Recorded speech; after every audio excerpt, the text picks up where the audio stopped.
శ్రీ రమణ భాషణములు. స్వామి యోగానందులు నలుగురు వ్యక్తులతో ప్రొద్దున 8:45 వచ్చి చేరారు. దీర్ఘకాయుడు, సౌమ్యుడు, సంస్కారం కలవాడు. నల్లని పొడవైన చుట్టూ భుజాల క్రిందికి జారుతున్నది.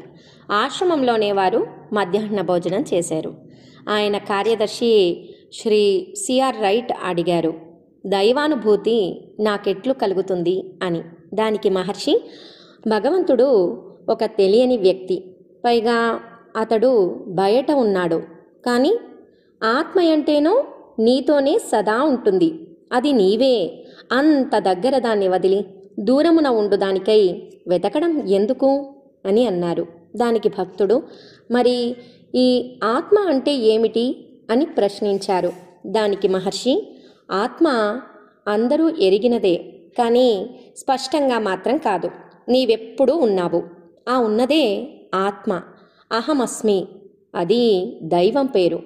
దైవ నిర్వచనాలన్నింటిలో ఒప్పినది.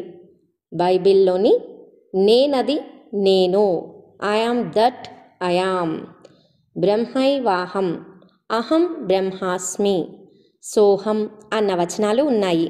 కానీ మిక్కిలి సూటి అయినది జిహోవా, నేనున్నాను, ఉన్నది బ్రహ్మమే, అదే ఆత్మ, అదే దైవం. తన్నెరుగుట, దైవాన్నెరుగుటే. నిజానికి దైవం ఆత్మకు వేరు కాదు అని అన్నారు.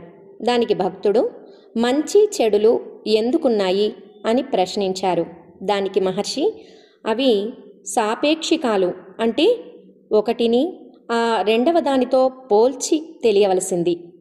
మంచి చెడ్డలు తెలుసుకోవడానికి ఒక కర్త ఉండాలి, ఆ కర్తయే అహంకారం. అహంకారం మూలం కనిపెట్టు, అది ఆత్మగా పరిణమిస్తుంది. అహంకారం యొక్క మూలం దైవం. దైవానికి ఈ నిర్వచనం స్థూలంగా నీకర్థమయ్యేట్టుగా ఉన్నదా అని అన్నారు. దానికి భక్తుడు, ఉన్నది. ఆనందాన్ని పొందేదెలా అని అడిగారు.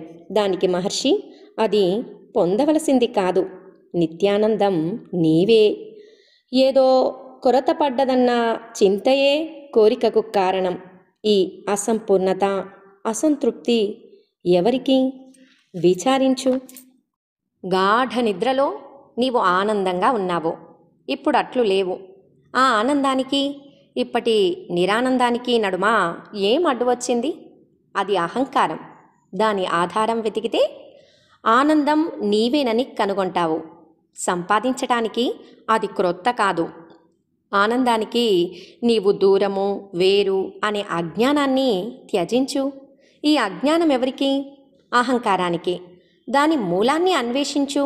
అప్పుడు అహంకారం అదృశ్యమై ఆనందం మిగులుతుంది. అది శాశ్వతమైనది.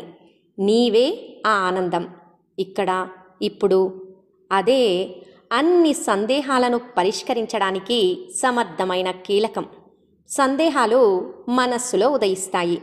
మనస్సు అహంకారం నుండి పుడుతుంది. ఆ అహంకారం ఆత్మ నుండి పుడుతుంది.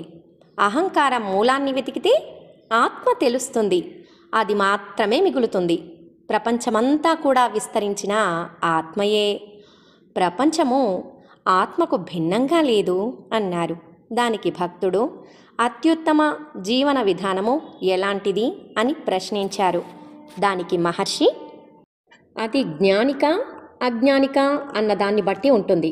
జ్ఞాని దేనిని ఆత్మకు అన్యంగా కానీ భిన్నంగా కానీ చూడడు. అన్నీ ఆత్మలోనే ఉన్నాయి. ఈ ప్రపంచం ఉంది, అందులో ఒక శరీరం, అందులో నీవు ఉన్నావు అనుకోవడం మొదలైనవన్నీ తప్పే. సత్యాన్ని గుర్తిస్తే ఈ విశ్వం మరియు దానికి ఆవలన ఉన్నది కూడా ఆత్మలోనే చూడవచ్చు. ఇది చూసే వ్యక్తి దృష్టికోణం మీద ఆధారపడుతుంది. చూపు కంటిది, కన్నుకి ఒక స్థానం ఉంటుంది.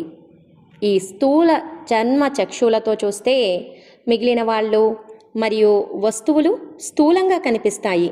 సూక్ష్మ నేత్రంతో అంటే మనస్సుతో చూస్తే సూక్ష్మంగా కనిపిస్తాయి. అదే దృష్టి ఆత్మగా మారితే చూపు ఆత్మగా అనంతంగా మారుతుంది. ఎందుకంటే ఆత్మ అనంతం. ఆత్మ నుండి వేరేగా చూసేదానికి ఏదీ లేదు. ఓం నమో భగవతే శ్రీరమణాయ.